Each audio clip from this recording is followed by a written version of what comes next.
Welcome back. I'm Gary Parr, and you're listening to Fiber Talk, the twice-weekly podcast for needlework artists. And our artist this week, Amina K. Stitch Floral is the blog, and Amina K. Designs is the design aspect of your business. So, Amina, welcome. Hi. Hi, Gary. Thank you for having me today. Oh, glad to have you. First time having someone from Russia. This has been one of my goals is to have someone to talk to from Russia. So this is a first. Yes, it is the first podcast for me. It is very exciting too. Okay. All right. Well, and the reason that I've wanted to have someone from Russia is if you follow, and I'm sure you do, Instagram and other places, I follow several Russian needleworkers, needle artists. And there's an awful lot of needlework done in Russia, Ukraine, all in that area that, of course, we in the States don't get exposed to a lot. But it seems to me very active area, very active in your end of the world. Yeah, absolutely. We have a lot of stitchers, and I would say that the two most mainstream areas of embroidery that are, the very popular ones are needle painting and ribbon embroidery. And I would say our artists are very talented. I will not disagree with the talent part, because the people I follow, it's just, you just kind of sit there with your jaw dropped looking at the work they do. Yeah. Yeah, me too. I sit like that too with my jaw dropped. Yeah. So a lot of needle painting then, huh? Painting is very popular in general in Russia, watercolors especially, and I noticed that a lot of people who used to watercolor or sketch, they gradually try themselves in hand embroidery, and it is a little bit of a new movement right now, but the pieces that our Russian artists make, they are just fabulous. I think fantastic, very realistic. So if you are interested in that, then I strongly recommend to check out some hashtags on Instagram. Educate me in terms of, do you guys use DMC thread? Is that your primary thread as it is for us, or do you use others? We have a local brand, but I would say those who prefer better quality, they would go after DMC. And DMC from among foreign labels, DMC is the most popular one. And I mean, these days here in the States, getting threads has been a bit of a challenge because of the pandemic. Is that, have you experienced the same thing, or are you able to get the threads you need? Well, thankfully, I have a couple of local stores, and I have been able to purchase my thread there perfectly fine. And when there was, the strict isolation rules, then I had enough stash to survive that period. Yeah, I think we all, if we were honest with ourselves, have enough stash that maybe a little too much. Yeah. The panic over I can't get something. Well, then go work on another project. I think you have plenty to work on, because I know I do. Yeah. So this whole needlework thing, what got you started doing this? Was this something you did as a child or later in life? No, not at all. I was actually not neither in arts nor in crafts at all until when I finished my university. It started when I went to Sweden by an exchange program, and I could choose a folk high school there. And I decided to go to the one that had an art department. And our curriculum was divided into two parts. One was, studying Swedish, and another one was connected with all sorts of craft. We had three main subjects. It was woodwork, painting, and pottery. And And also we had a lot of workshops in all other areas. So that was the period when my mind started, getting into creativity a lot. I just couldn't get enough of it. Even when studies finished, I would go to the attic where we used to paint. I could take the keys because I was living at the dormitory next to the school. So I could take the keys and go to the attic and just continue to have fun there by myself. And when I returned home, I felt a very strong need to continue to do something with my own hands, but I didn't really find any courses. Well, according to those three subjects that I used to do in Sweden. So I tried a lot of other areas. I tried soap making, I tried decoupage, mosaics, patchwork, but my interest didn't last long for for neither of them. Yeah. Yeah. Then I. Well, what was it? What was it about the painting that got you excited? Was it? Did you just have this? Was it just a natural way to express the art that's in Yeah, your head? yeah, okay. So I think it was a surprise for me too, but I just liked. Yeah, it was in at university that I started doodling a little, but it was very, very primitive and simple, and I have never, had an inclination to go serious about that. No intention to go serious Mm-hmm. about that.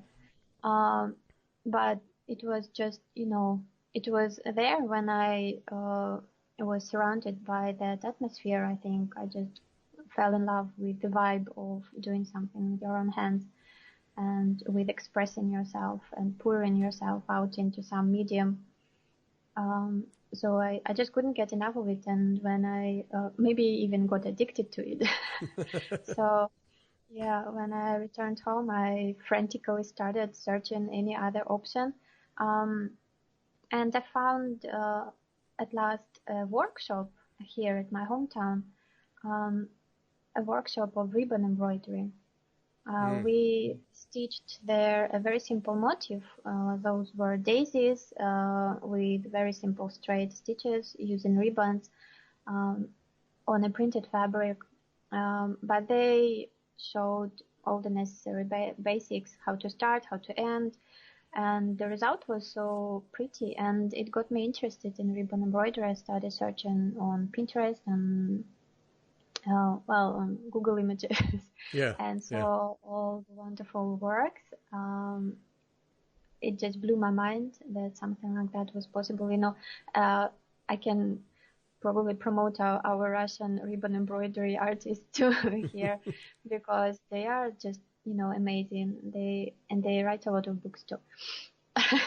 Yeah. Well, uh, that whole ribbon thing fascinates me because you look at any ribbon just on a roll or just laying on a table, and mhm. then when you see what people do with it, the dimensions and shapes, and Yeah, yeah, it's really quite amazing what can be done. And when you watch it, it doesn't seem all that difficult. I mean, I'm sure at the advanced level it is, but it mm, seems like it's quite approachable in terms yeah. of making basic flowers and things. Mm. Well, my most favorite part of ribbon embroidery was actually painting the ribbons when you stitch first and then you add paint on that. I actually have a tutorial on my blog for that.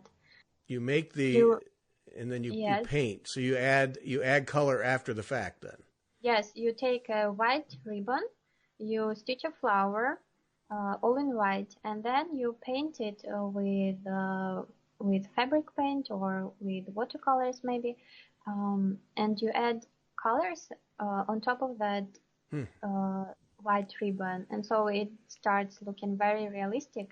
And if you use no, if you use watercolors, then it it gives such gentle shade, very beautiful. Hmm.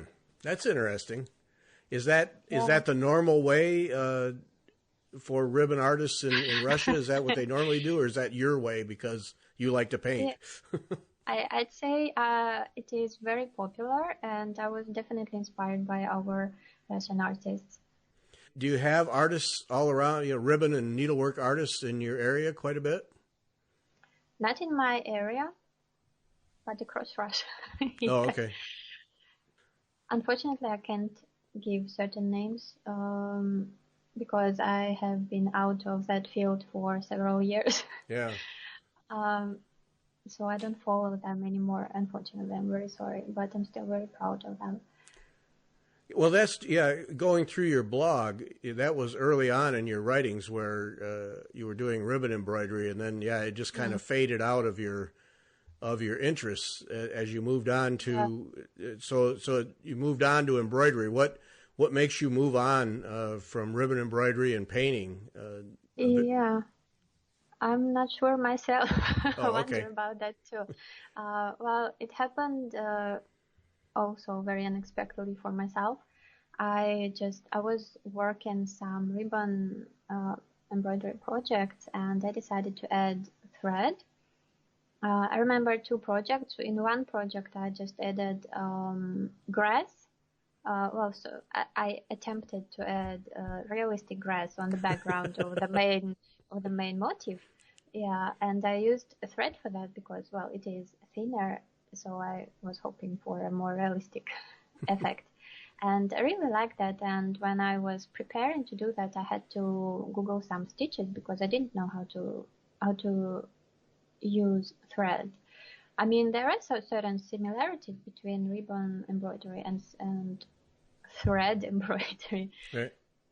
but still, I had to Google some, peculiarities, nuances, and as I Googled, I have come across a lot of wonderful works in thread, and for some reason that I don't know myself, it fascinated me a lot. And maybe it was the variety of thread embroidery, like the variety of just surface embroidery, counted stitching, cross stitching, white work, black work, gold work, stamp work. Well, I think it was that variety that captivated me. Yeah, Um, I know that feeling. You start poking around and wait, what's this? Oh, wait, what's this? yeah, And pretty soon, yeah, there's a whole new world in front of you that you didn't realize existed. Yeah. exactly. And well, as I mentioned before, I have tried myself in a lot of different crafts before, and my interest didn't last for a long time. And within embroidery, it is like a whole another world, which has, a lot of different areas, a lot of different dimensions and directions. And basically, even if you master one field, there will always be another one to try out. So I guess it is like a never-ending journey that. You commented in one of your posts that you like the technical side. That it's just reading that the technical side of needlework intrigues you, um and what made me, it caught my eye because I thought that was interesting because you do such a nice job with colors that I it's was assuming all along that it was the color and the ability to mix and play with colors that was driving you, and then you make that statement about the technical side because that appeals to me. I enjoy the technical side. How do you make these things happen? And so for me, it was kind of whoa. That's a different aspect or a different approach than I expected out of you.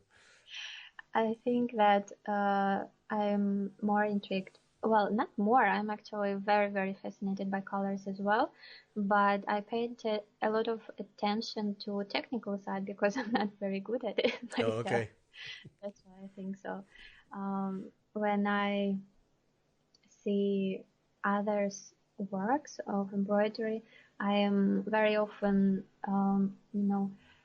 I very often zoom in the details, and I like to see the details, how this stitches worked or that stitches worked, how did they go around that place.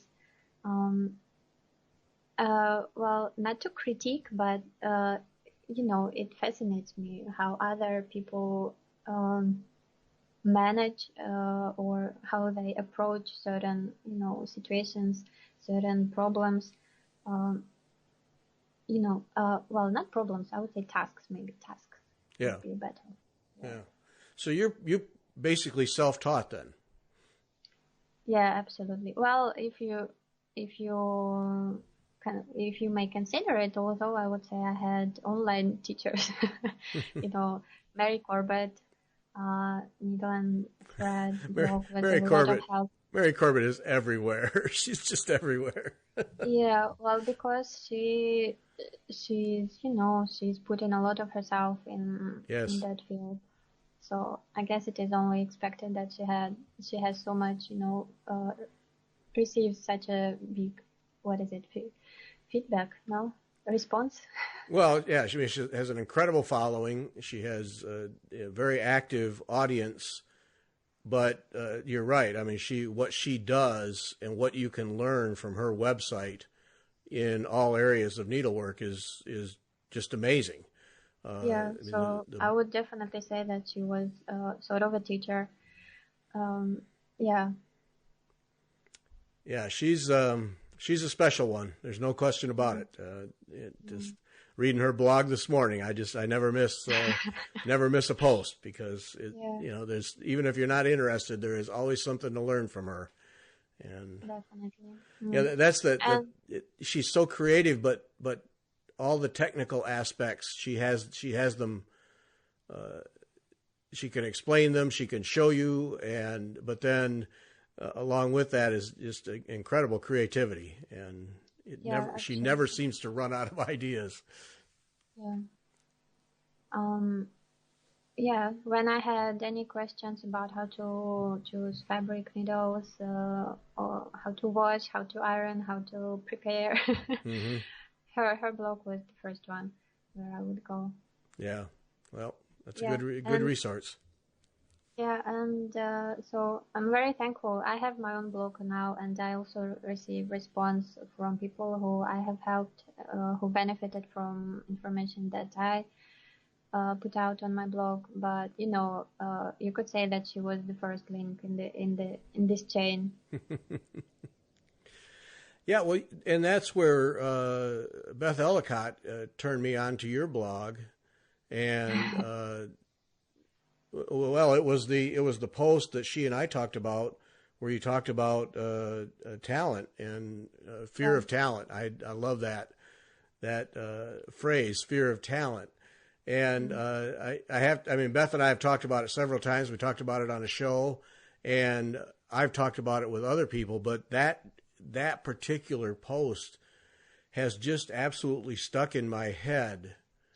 And I mean, it really has, because it has helped give me more perspective in terms of looking at people's work, and not just needlework, but any artwork, where you Yeah. go, oh, I could never do that. Mm. That person is incredibly talented, and you put such a nice perspective on that I think really kind of broke down that barrier. Well, I'm very confident in what I'm saying there too, because I think I have seen plenty of examples where people who I have thought were very talented and skilled, well, I don't really feel intimidated very often. Yeah. But sometimes when you go on Instagram and you see those, fantastic works, and you just think, well, how in the world do they do that? And then several times have I stumbled upon posts of such, great artists that I look up to, and in their posts they um, posted their very first works, for example. Not only embroidery, also in painting too. I don't do much painting nowadays, but I still look up to some artists, and I enjoy looking at their works. And I have seen their first works, and they were, you could say, nothing out of ordinary.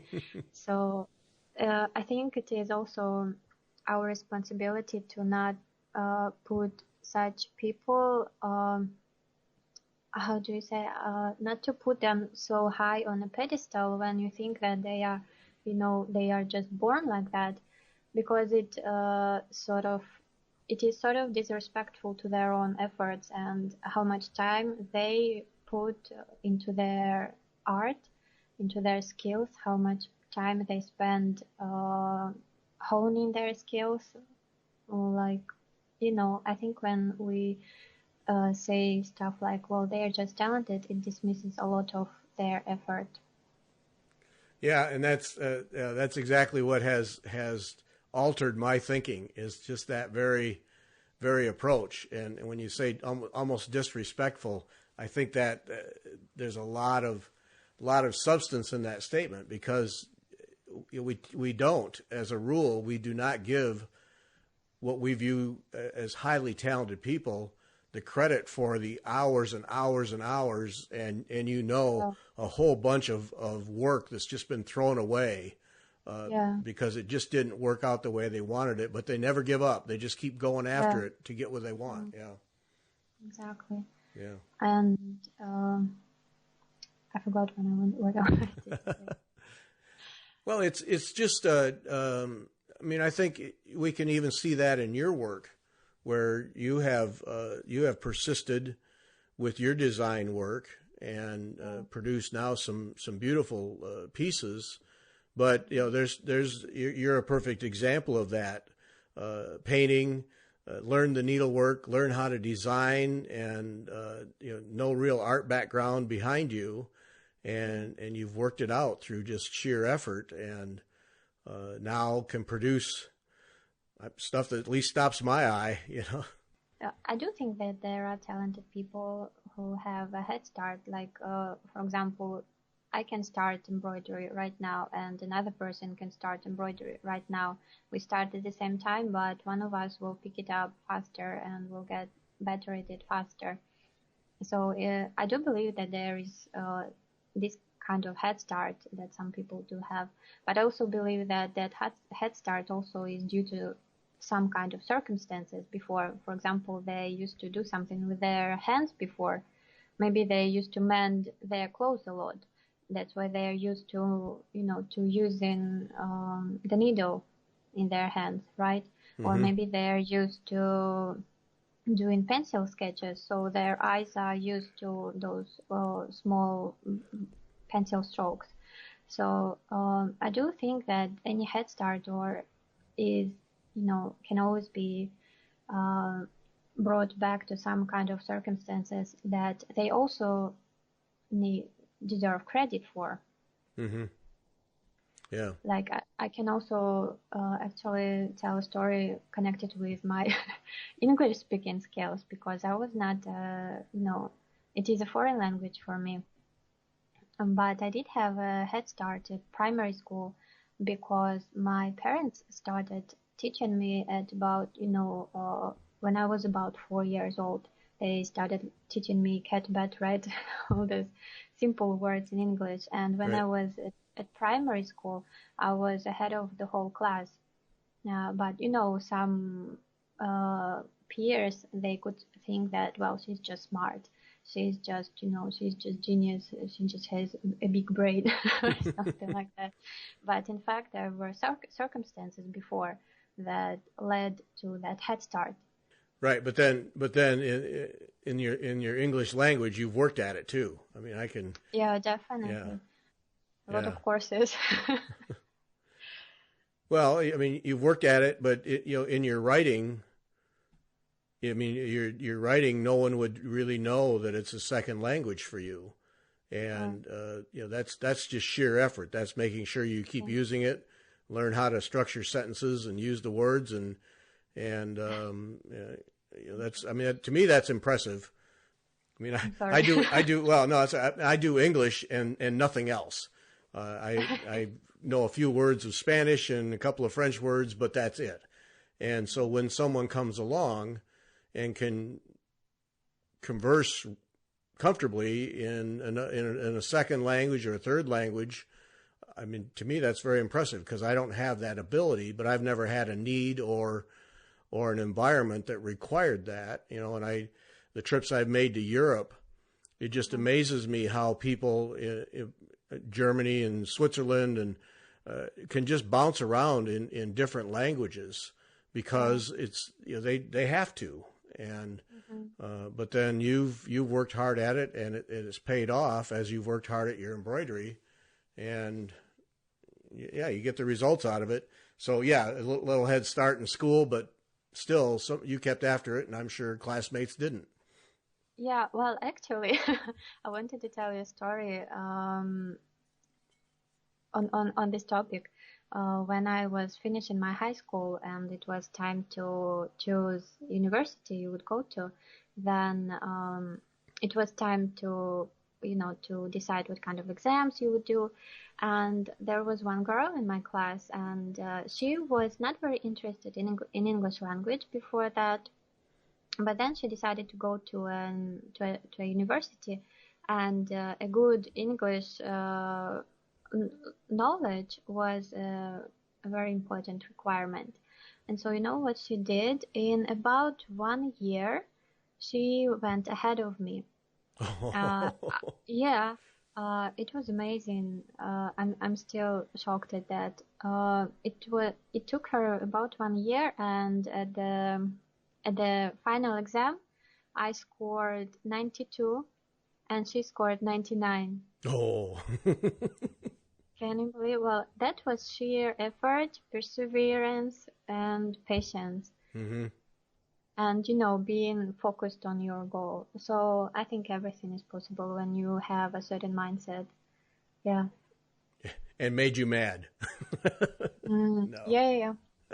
When you are focused on a certain goal, then yeah, I think you can top any mountain. Yeah. The your design work. Now, one of the things you mentioned in your blogs is you prefer to stitch your own designs. Do you do much that other people have designed anymore, or is it all your own creativity and then stitch your own designs? I think it stems from the fact that I do like painting and drawing, but I don't do that much.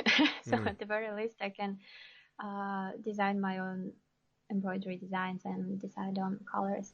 I love looking at others' works. I love buying books. I love going through them. But I don't do much of other people's projects except for Trish embroidery. I have worked several of hers for practice in needle painting, and it was a great help. But otherwise, I tend to work my own project. I guess it is just me, pouring out something. Right. Yeah. Well, I've talked to several artists who it's in your head and you have to get it out. And yeah, absolutely. Yeah. And do you feel that all the time, that there are just ideas that are just itching to get out of your head? Yeah, I have a notebook where I have, I don't know, maybe 50 ideas. I just have to list them so that they don't sit in my head for too long. But only a couple of them get, worked on fabric. And others are still waiting for their turn. And unfortunately, on top of them, the new ones come, and then the new ones come. So it is so sad that you can't work at everything that comes to your mind, and you have to choose something. Yes. I was interested that you posted that you're taking a break now from your blog. Yeah. And most people will post that, and it's because I'm tired of doing it. I need a break. I just need to get away from it and the pressure of always producing something. But you're not doing that. You're taking a break. You said to improve your drawing and your work on your painting, and basically taking a break so you can advance yourself.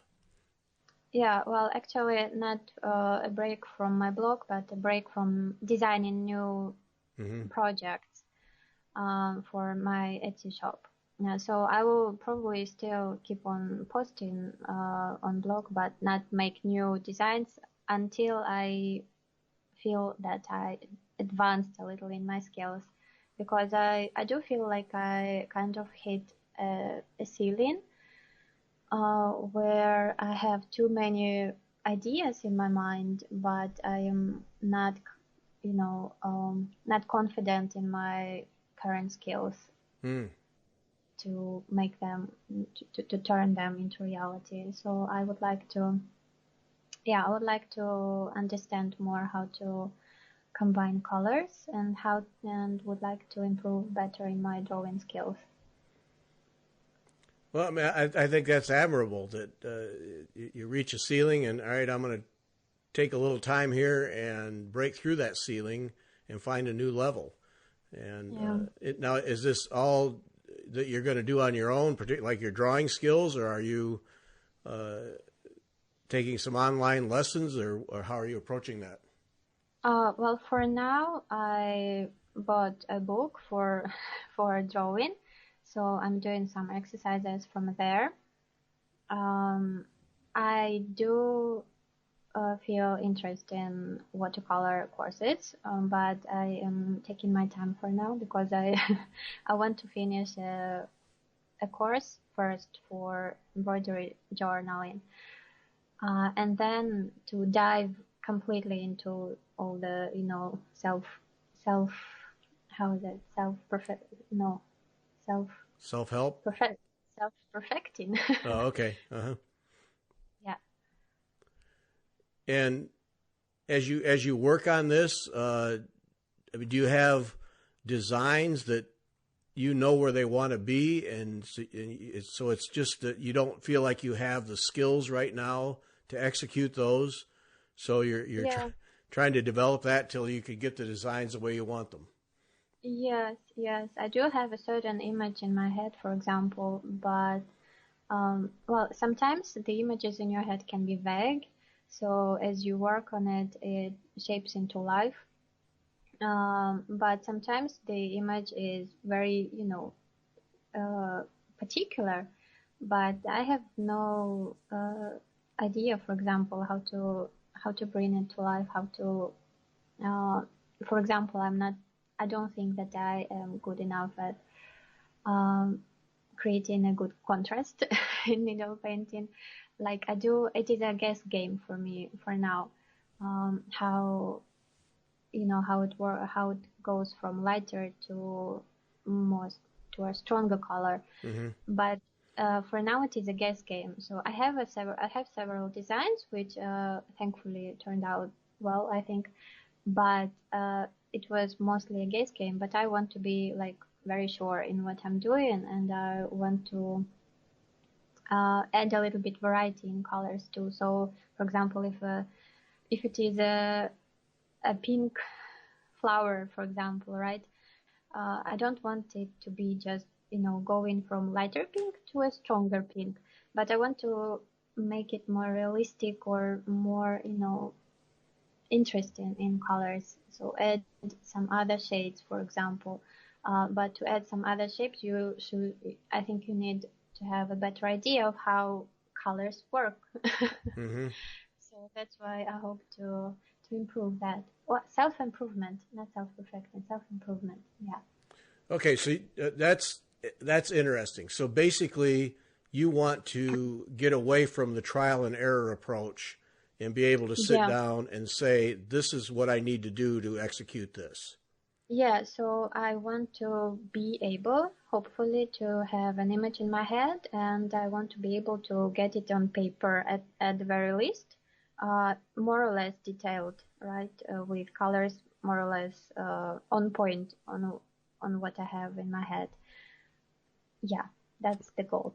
Okay, you want to control the situation instead of it controlling you. All right. Yeah, Yeah. yeah, that's a nice way to put it. That's no, that's great. That's great, and I can see then because that empowers you then with future designs. Is all right. Now Mm, I did this in pink, so now I know what to do with that, and mhm. so I can pick up some blues and do the same kind of thing.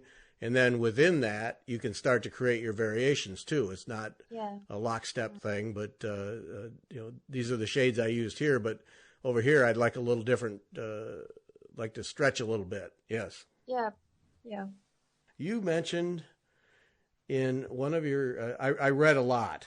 I read a lot. Uh, Stitches as a language. Mm. It was, how did you say that? I think it was, what was that? It was a post about 10 basic stitches, I think. I compared it to vocabulary. Yes, vocabulary. That's the word. Yes, thank you. Yes. I thought that was such an interesting perception because when you said stitches as vocabulary, that gave a different view to me Yeah. because then they become words that you can put into sentences to create a design. Yeah, exactly. Yeah. Do you use that approach, or was that just a thought that came and went? I think it is just, well, when you speak when you speak, whether orally or in a written way, you use words to express yourself, right? And words are like small material, you could say, or that you use to express yourself. And I guess in stitching, in embroidery, um, stitches are the medium that you use to express yourself. Uh, so in language, we build a sentence with words uh, to get our point across, right? Right. And in hand embroidery, I think we use stitches to do the same, to express ourselves and to pour something into fabric and to make some kind of a statement, I guess. Mm-hmm. And the stitches are those building blocks that you can use. But at the same time, like in that post, I mentioned that when you begin, you don't really need to know 500 stitches to produce a good, to produce a good work to express yourself. Because in hand embroidery, the amount of stitches is incredible, and many of stitches they have their own variations. So, and when we learn embroidery, um, at first, I remember myself also, I was very interested exactly in learning a lot of stitches.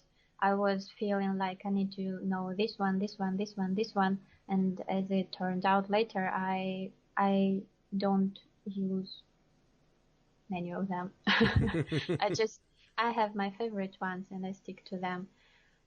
Um, yeah, so I think that when you start hand embroidery, your vocabulary, your stitch vocabulary can be um, rather narrow, but you can master them enough to express yourself, and then you can add new building blocks, new words, new stitches to your self-expression language in hand embroidery.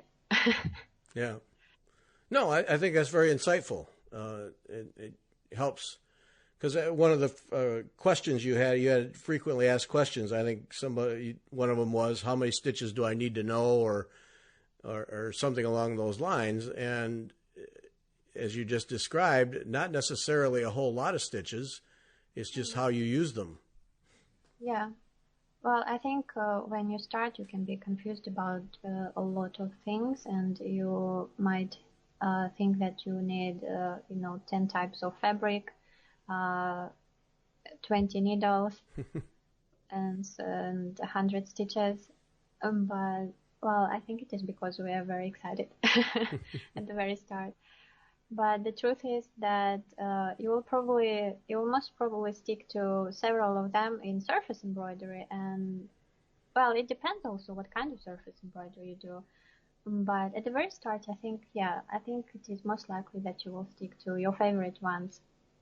Yeah. And then you will most probably try out new ones as you add to your vocabulary. So if you start right now, I would recommend to start simple, because I think it is better to get confident in your narrow vocabulary, and then you will naturally advance.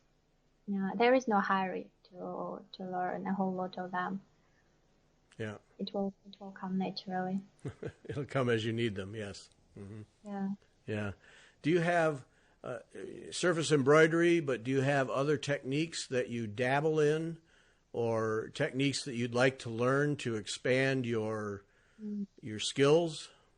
I am fascinated by stamp work embroidery, and I really want to make some pieces using that technique.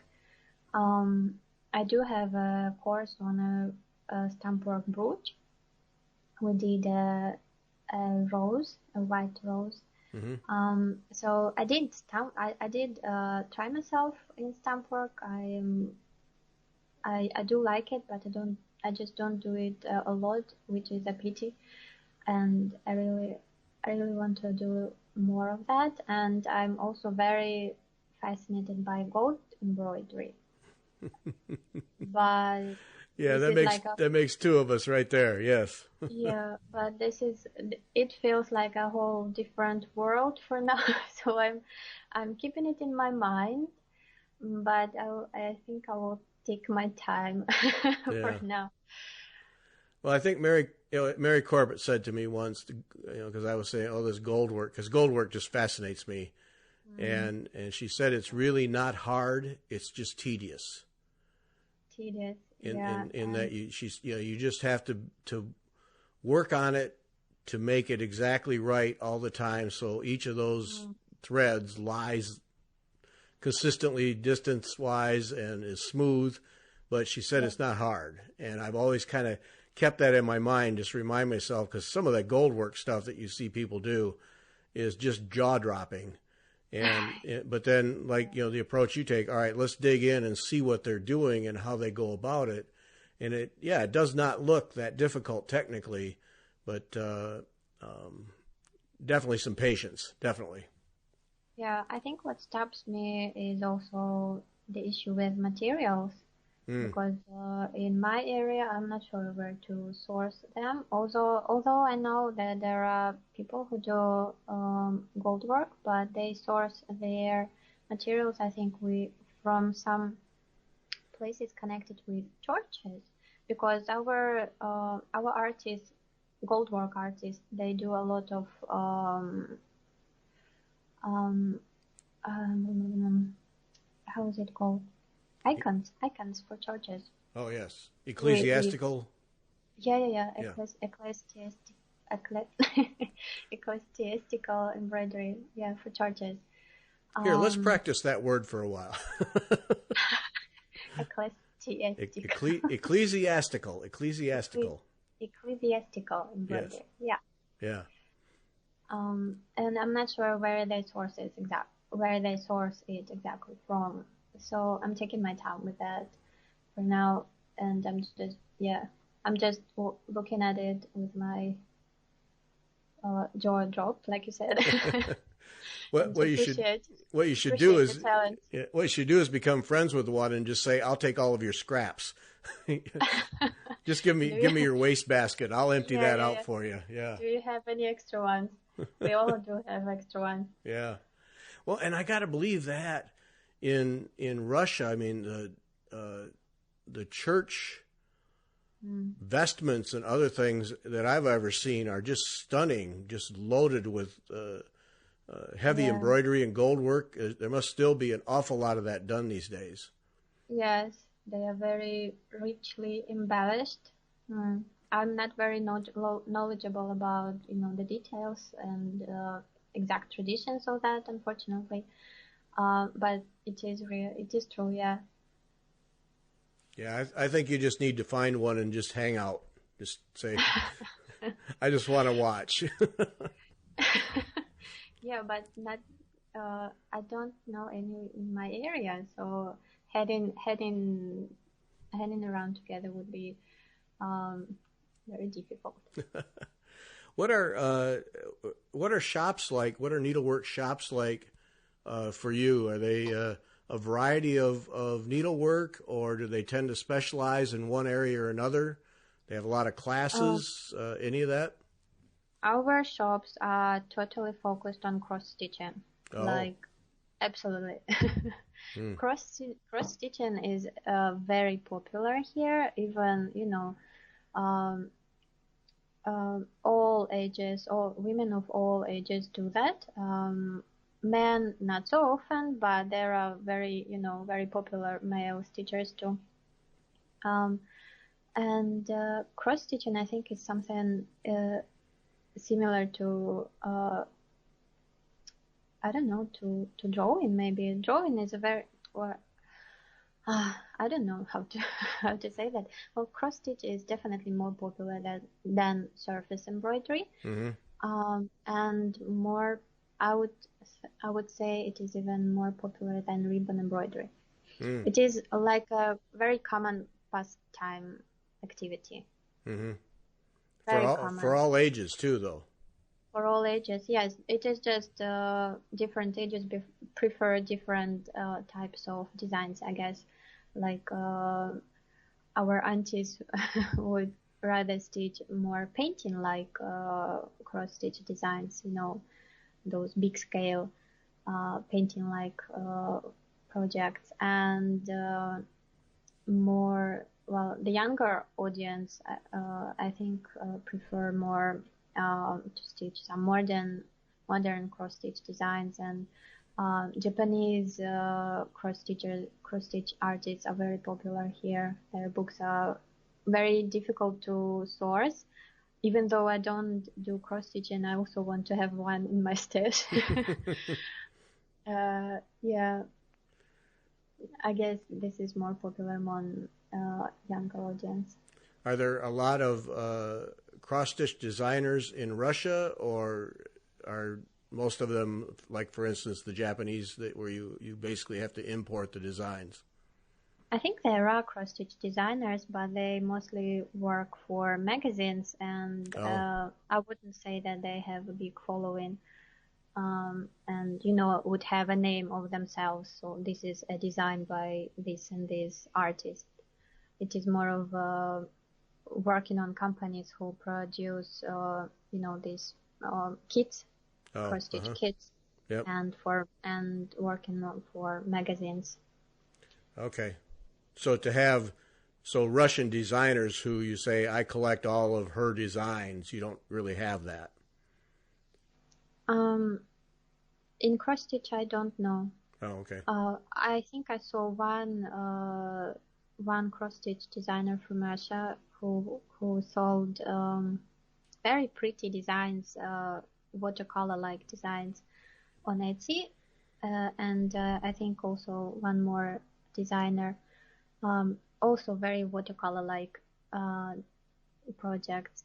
I saw her on Instagram, but those are rare. I think Yeah. these ones stand out. Mm-hmm. Hmm. Interesting how the different areas of the world are so different yet so alike. Yes. Yeah. Yeah. So our shops, our needlework shops are full of cross stitch kits. Many shelves full of them, and yeah, Now, is it primarily kits, or do you buy a chart and then buy threads to go with it? I think the most common type of kit includes a chart, a colored chart Mm-hmm. with colored squares there. And as for the thread, I'm not sure. I think it is half and half. All right. It So is, not appreciably different from what we have here. I mean, though I would say that most of our cross stitches, you buy a chart and then you buy the threads separately. They don't all come in the same package. mm, mm, The majority of that, yeah, yeah. So, yeah. Amina, this has been fun. Thank you. Thank you so much. I I enjoyed had it fun too. Me too. and learned things. Yes. Yep. All right. So we have Amina K, and just so people can find you, um, Yeah. the blog is stitchfloral.blogspot.com, Yeah. and then Instagram, Stitch_Floral on Instagram, and then you have a YouTube channel with a few videos. But the place to follow you is your blog. I mean, I'll just say people just go to the blog, subscribe, and read. And Thank you. no, very insightful posts, and you've had my wheels spinning many times. So, yeah, I really enjoyed it. Well, thanks so much for doing this. I appreciate it. Thank you so much, Gary. All right, and thanks to everyone for listening.